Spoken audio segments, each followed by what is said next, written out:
In a world both very far and very near to us all, a tale of grand import is unfolding. A tale where adventure lies just over the horizon, where good and evil do battle to determine the fate of the world, and where all is not what it may appear to be. Hello everyone, GoldenNova here, and today it's time to continue the chronicles of a tale that is still being told about never-changing land. Sit back, relax, and listen as I tell you all about the living history of the Duel terminal.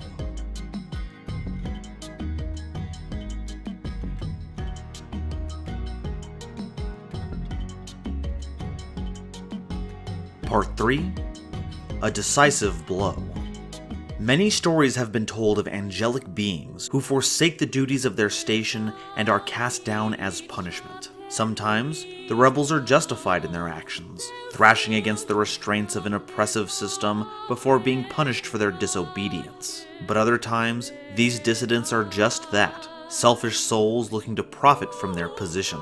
The Constellars, an angelic race that looks upon Terminus as its distant guardian, was not immune to this. A rising faction among them held fast to a new decree: be faithful to your desires. After all, they had been granted so much power and influence by their own god, who was equally as distant. Why not use these gifts for their own enrichment? But the rest of the heavenly host would not be swayed by such base desires, and after a catastrophic war, the selfish seraphim were cast down into the depths of Terminus, not only into the fissures of the earth, but being sealed inside another dimension altogether, never to be seen again. As time went on, these events turned from history into legend, legend into myth, and myth into fabled.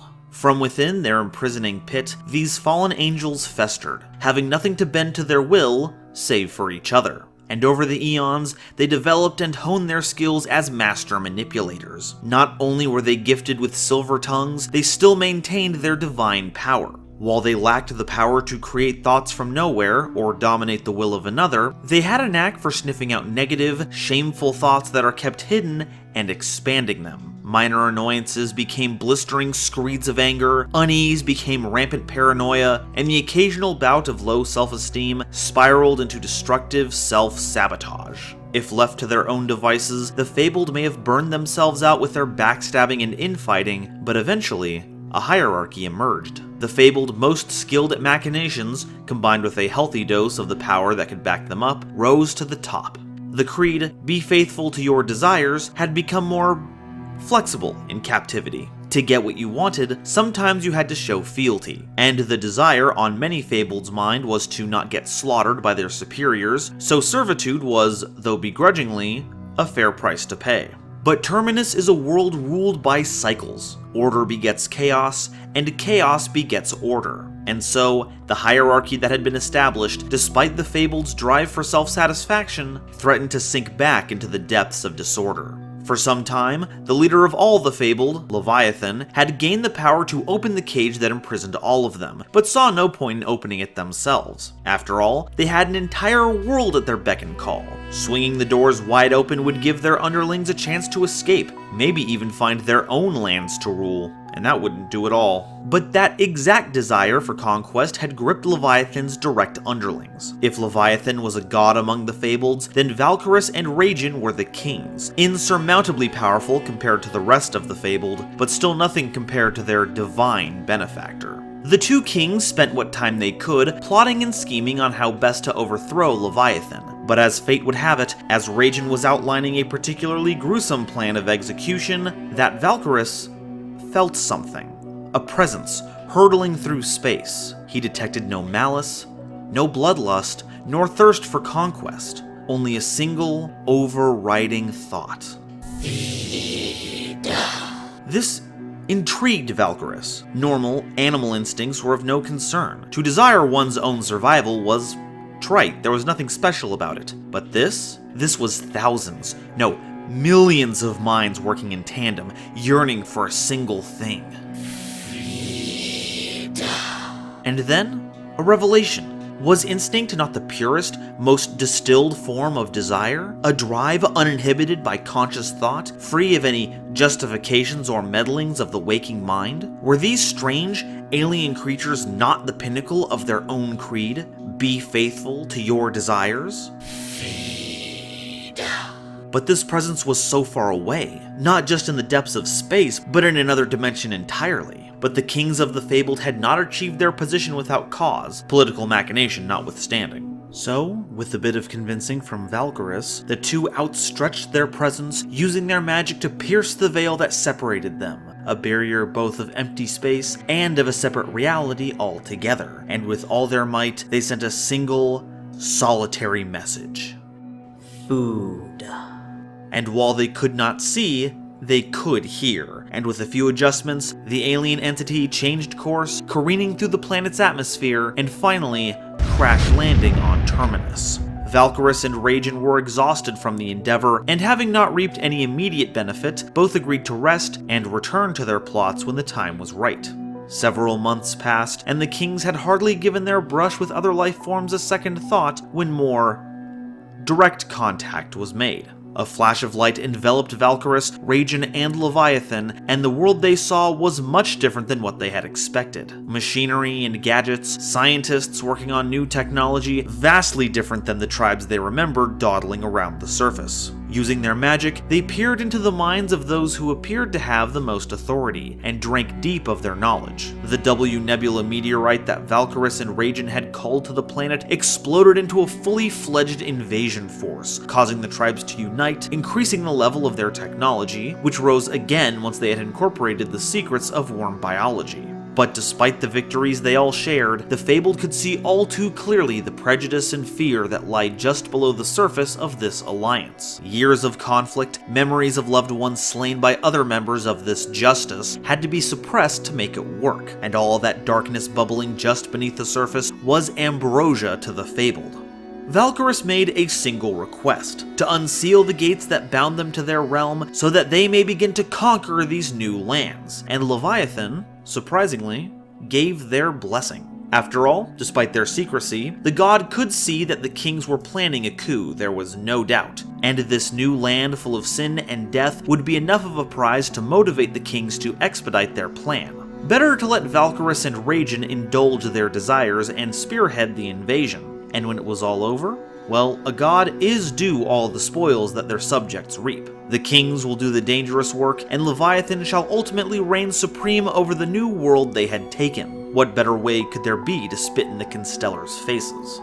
The seeds of doubt were planted immediately. The members of Justice were fraught with inner turmoil, but their bonds of duty, as well as their common goal to make their lands free of the worms, meant that they would be formidable opponents should the Fabled decide to invade directly. So Valkyris decided to take care of both problems in one fell swoop. By using Gotems to create a hostile environment for Grisham, the Thunderlord of Mist Valley, then convincing Grisham it was in their tribes, in their entire world's best interest, to abandon Justice, they had broken up the alliance. And who should arrive at just the right moment but a general of an as yet unknown army seeking to aid the newly fractured Justice? With little choice, having lost a significant portion of their forces with the loss of Mist Valley, Justice agreed to add the Fabled to their council. The old tale of how the Constellars had cast them into the depths of the underworld were passed around, but Valkyris assuaged their fears. These were, after all, myths with little to no historical backing. They did know the Constellars once upon a time, but instead of this catastrophic war the legends speak of, the Fabled decided it was best that, instead of killing one another, that they move to another world and govern it in their own way. But the incredible battles on Terminus echoed so far that they reached even them, and despite their differences with the Constellars, the Fabled still considered the people of this land to be their charges, so it was only natural that they arrived to assist in driving out this extraterrestrial threat.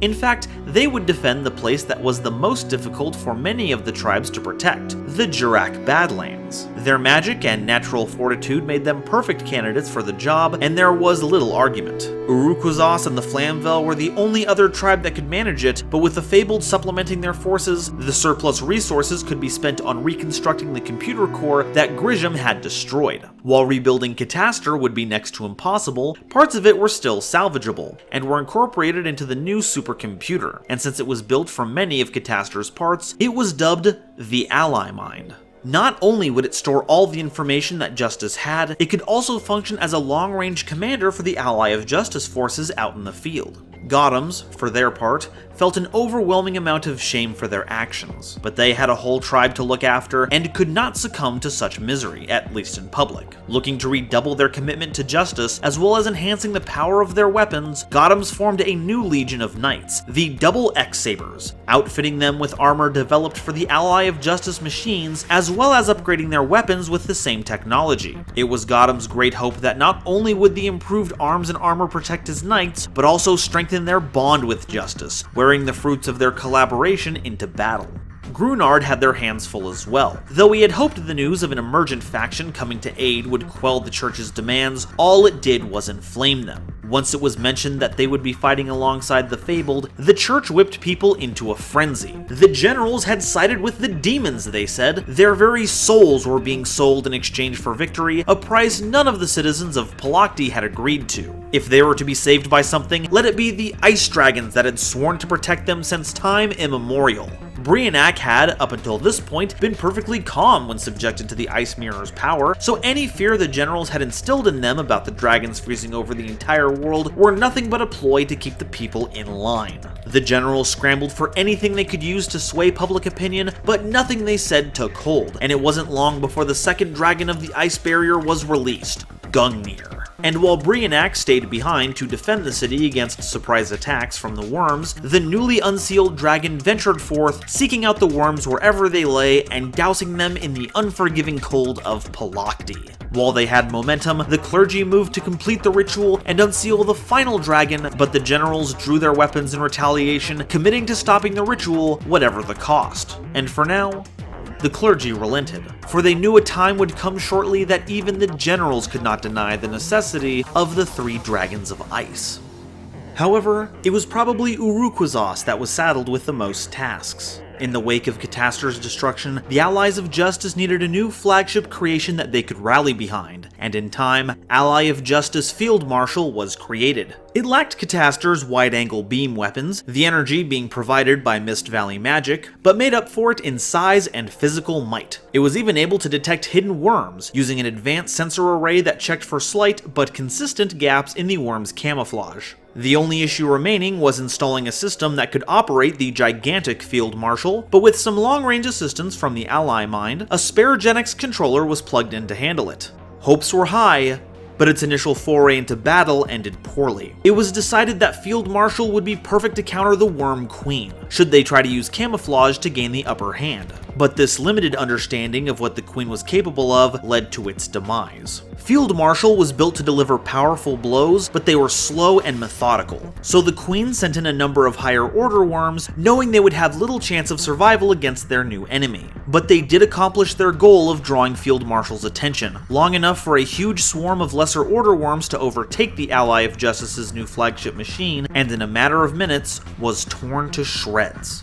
It was a demoralizing defeat, but as the worms moved on from the skirmish, and the salvage teams came by to extract what they could of Field Marshal, a curious thing happened. A Gen X controller that was accompanying the salvage team moved of its own accord, and began digging through the debris, eventually finding the spare controller used to pilot Field Marshal, who in one final gesture passed along their will to see this war come to an end so that they could all live peacefully. Reports of this deeply intrigued Urukwazos. These should just be control units, but they had gained some kind of sentience, so they had the Gen X controller sent back to their lab for further study, and a miraculous thing had been discovered. Much like how the controllers were exerting an influence on the Gen X to enhance their combat efficiency, it seemed that the Gen X had also extended influence right back, as the physical makeup of the controller now matched that of the Gen X, effectively making it one of them. As days went on, new Gen X controllers would seemingly appear from the Earth itself, no longer needing to be manufactured. And even without their help, new models of Gen X came forward with combat capabilities all their own. It was worrying that the Gen X were adapting in the way the worms might, taking adversity and molding themselves to meet the challenges ahead. But after some thought, Urukwazos came to the conclusion that this was different than parasites learning how to best drain their prey, but an immune system updating to fight off an infection. But It was clear that some alternative weapon needed to be made to combat the worms. Without the special laser weapon that required the Mist Valley to manufacture, their enemy had little to fear, having long since adapted to resist their more conventional weaponry. So Urukwazaas dedicated themselves to finding a solution, and their new, extra-dimensional friends would be just the key. While the Fabled were reluctant to divulge any information about their magical techniques, or any of their advantages for that matter, the leader of the Flamvel had a keen sense for observation, and the gadgets to record anything they couldn't perceive. While this didn't grant them mastery of the Fabled's particular kind of magic, they could see its effects on the real world, generating energy by emulating the fusion of atoms, which could then be molded to the whims of the caster. But Urukwazaas would not settle for making a simple copy. After several weeks of research and development, they had created the machines that could actually fuse atoms, and thus, the real fusion reactors were born. And while the new invention was meant to supplement the Allies of Justice, Urukwazaas had an idea at the last minute. They instead integrated the real fusion reactors into the GenX, whose mechanical components took to it quite quickly, amplifying their power greatly, and within a few weeks, Urukwazaas' hypothesis was proven correct. New GenX began to spring forth, each with their own real fusion reactor, ready-made. Whatever force was producing the GenX saw this new addition as an integral advancement, and thus, the R-GenX were born. It was a strange sight to see these new beings amongst the ranks of the Mist Valley, and the Thunderlord feared for the worst. What abominable experiments had the furnace-blasted scientists done to these poor creatures now? But there was little time to investigate. While they had distanced themselves from justice, the residents of Mist Valley still welcomed the GenX to fight alongside them, and they needed all the help they could get. Their most powerful line of defense, a creature known as the Mistworm, no relation to the invading forces, had been defeated, and without the obscuring vapors emanating from its form, there was little chance of a successful counterattack. But it was at that moment that a new force arrived, from deep within the Mist Valley itself, a place that no resident dare tread, for not only was it very, very far away, but incredibly sacred, the Dragon Ravine. For within its stone cliffs was a tribe that had taken the Mist Valley technique of reading the wind, the art of using one's breathing to communicate with the natural world, to its very limit. Dragon Mastery.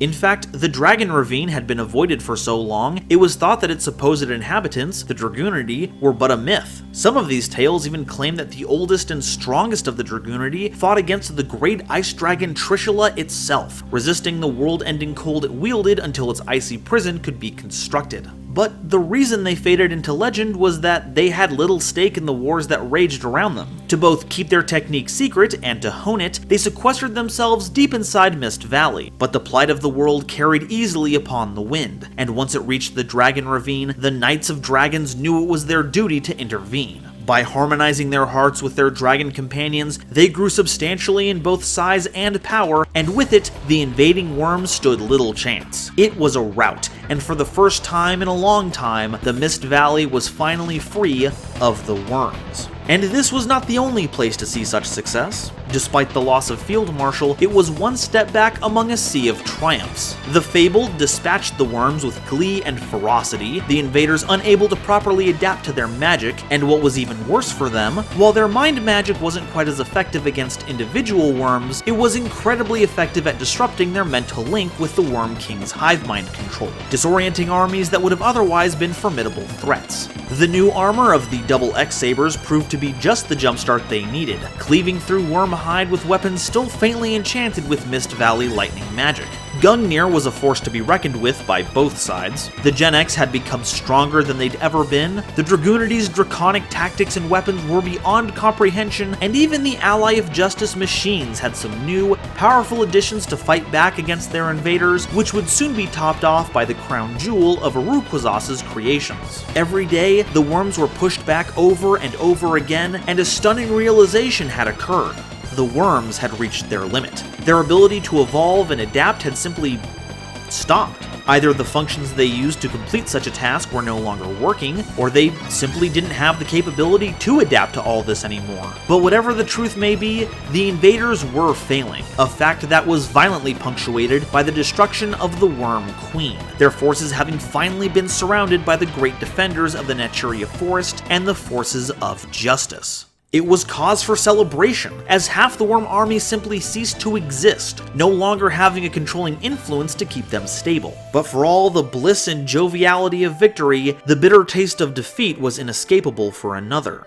Despite their distance, the Worm King could still feel the life force of the Queen being torn asunder, leaving a hole in a heart they didn't even know they had. But despite having no experience with emotions, that heart wouldn't remain empty for long. The Fabled sensed the stirrings of emotion within the alien Titan and saw this as their golden opportunity to seize control. Either the king would be crushed under the weight of their feelings, or it would trigger some monumental change. And as it turned out, it was the latter.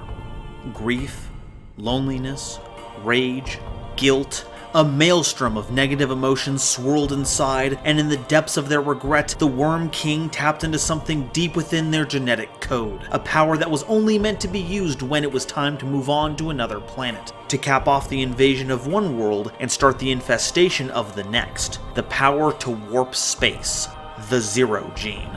The king harnessed that power and howled their pain and anguish into the void, hoping something, anything, would answer. And answer it did. For the worms do not forget their kin, even if separated by light years and millennia. A small moon that had been conquered long ago answered the call, and above the skies of the Jurak Badlands, this moon-sized mass of worms began to push through the dimensional portal and deal the finishing blow to their enemies. The Flamvel moved to intercept this dimensional rift, but anything that got close to it was annihilated. The enormous entity, dubbed Worm Zero, lashed out with massive tendrils, and anything they met was crushed and absorbed. Worm Zero also unleashed cascades of the mercury gray ooze that was their base form, the inert worm cells of the engulfed moon beginning to reawaken and take shape, learning from the genetic memory of Worm King. Any force that could somehow manage to avoid the tendrils were quickly swept away by a worm army that had suddenly materialized out of thin air, and it wouldn't be long before Worm Zero was able to break through the portal, and who knows what would happen if it landed on Terminus. The W Nebula meteorite was destructive enough, but a whole moon would spell the end of all life on the planet. Not even the worms might survive the catastrophic impact, but in the face of irrational anger, consequences were irrelevant. And yet, despite everything, the Fabled still grinned from ear to ear. If worst came to worst, they could always just retreat back to their own little realm and wait things out. But the worms had given them just the excuse they needed to fulfill their true aims. Ragin, Valkyrus, and Leviathan came before the Council of Justice and offered a solution. Before they had been sealed away, the Fabled did have a number of cities on the surface that had been, over time, sealed underground. And as it so happened, the portal was right over one of their ancient cities. Using their immense power, along with some help from the real fusion reactors the Argenx had, this city could be raised, providing some kind of defense against Worm Zero's attacks, perhaps even providing enough cover to move Justice's new ace in the hole into position. Once again, Justice had little reason to disagree, and allowed the Fabled to tap into the Argenx to obtain the power necessary for the ritual that would raise the Fabled city. And by all accounts, it was a success. Skyscrapers erupted from the ground, destroying its fair share of worms in the process, and when Worm Zero went to retaliate, it found that the buildings were magically reinforced, too strong even for the likes of this invading planetoid. Justice wasted no time. With the Rayquazas's masterpiece completed, a Gen X controller was plugged in to allow the Ally Mind, the last vestiges of Catastor, to pilot it remotely. It sped across Terminus at breakneck speed, and any worms that were encountered along the way were taken care of by the Allied forces. The double X-sabers, Ice Barrier Shock Troopers, the Gen X, and even the Dragunities, who had not sworn off contact with Justice as Mist Valley had, cleared the way for the Flamvel and the final weapon to win this decisive battle. Ally of Justice, Decisive Armor. It darted between the buildings of the Fabled city, blasting any worms that appeared in its way. And as it scaled the tallest building, it happened. Worm Zero broke through, the mass of dead worms threatening to consume and destroy the entire planet. Worm King was sought out, and the tendrils reached out and plucked it from the city, absorbing all the hate and despair within. The displacement caused by the large moon suddenly appearing in the atmosphere caused hurricane wind forces to buffet the city, something Decisive Armor had to contend with, along with the tendril strikes from Worm Zero. But within moments, the final weapon of the Allies of Justice was within firing range, and in a single barrage of brilliant light, energy that had been pioneered by Mist Valley and copied by the real fusion reactor pierced through Worm Zero, the herald of destruction for the entire planet, and in moments, the pain of Terminus, as well as the suffering of the Worm King, vanished. The invasion was stopped. The worms were gone. It is possible that other worms still existed out there, somewhere in the void of space, but as far as the citizens of Terminus were concerned, they had won. The battle was over. But this was not a sentiment shared by the Fabled. Ah, we have arisen victorious against these vile invaders. I shudder to think what would have happened if they had won.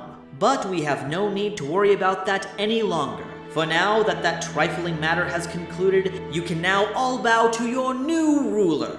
All hail me, Fabled Leviathan, Lord God of Terminus. Thank you all so much for listening to my interpretation of the living history of the Duel Terminal.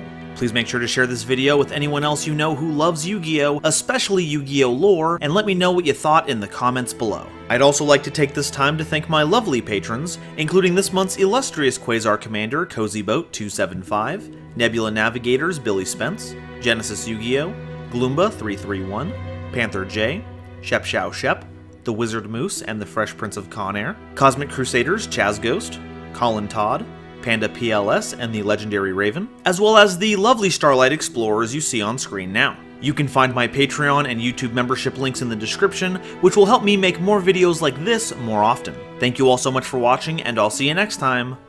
Bye-bye.